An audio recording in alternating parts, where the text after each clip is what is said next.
धीरू भाई अंबानी, ये नाम आपने कभी तो सुना ही होगा और कुछ न कुछ तो पता ही होगा इनके बारे में।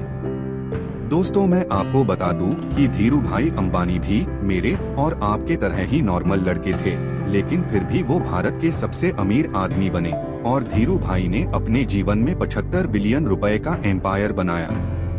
दोस्तों, आपको बताते चले कि 1 बिलियन मतलब 100 करोड़ होता है। इस हिसाब से धीरू भाई अंबानी ने 75 बिलियन मतलब 7500 करोड़ रुपए का एम्पायर बनाया, वह भी 25 साल पहले।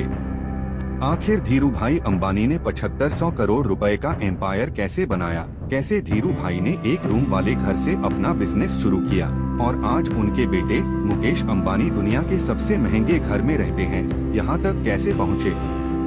दोस्तों, धीरू भाई अंबानी वैसे तो स्कूल टीचर के बेटे थे। ज्यादातर बच्चों की तरह ही धीरू भाई का मन पढ़ाई में नहीं लगता था।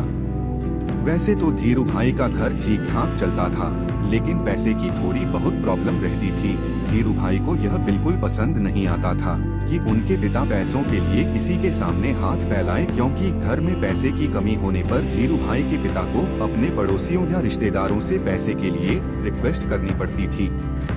धीरू भाई ने अपने माँ को पहले ही कह दिया था कि वह एक बहुत अमीर आदमी बनेंगे। धीरू भाई बचपन में लगभग 12 साल की उम्र से ही पकौड़े बेचने का काम करते थे और पूरे दिन पकौड़े बेचने पर जो थोड़ा बहुत फायदा होता था, वह सारे पैसे घर पर आकर अपने माँ को दिया करते थे। 17 साल की उम्र में धीरू भाई पैसे कमाने के उद्देश्य से यमन कंट्री में चले गए। यहाँ पर धीरू भाई ने पेट्रोल पंप पर काम करना शुरू कर दिया। हालांकि धीरू भाई को यहाँ पर इंडिया के मुकाबले अच्छे खासे पैसे मिलते थे।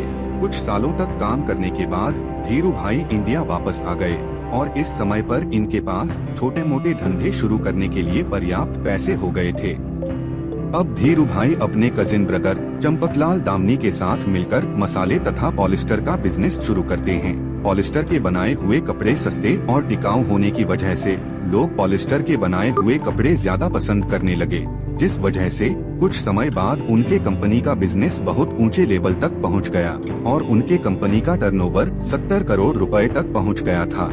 लेकिन दोनों के बिजनेस करने का तरीका बिल्कुल अलग होने के कारण कुछ दिन के अंदर ही चंपकलाल दामिनी से पार्टनरशिप टूट जाती है। लेकिन 1 साल के अंदर ही धीरू भाई ने उनका खुद का फैक्ट्री बनाकर खुद का एक अलग बिजनेस करना शुरू कर देते हैं। एक अच्छी खासी स्टेबलाइज की हुई कंपनी से बाहर आकर नया कंपनी बनाते से ही लोगों से देखा नहीं गया। अंबानी एक अलग किस्म के आदमी थे।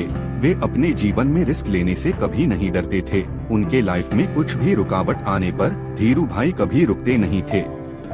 सन 1977 में धीरू भाई की कंपनी रिलायंस स्टॉक मार्केट में पब्लिकली इंटर होते से ही थोड़े दिनों बाद ही इंडिया के 50,000 से भी ज्यादा इन्वेस्टरों ने इस कंपनी में इन्वेस्ट किया, जिससे रिलायंस ने इंडिया के टॉप 5000 कंपनियों में जगह बना लिया।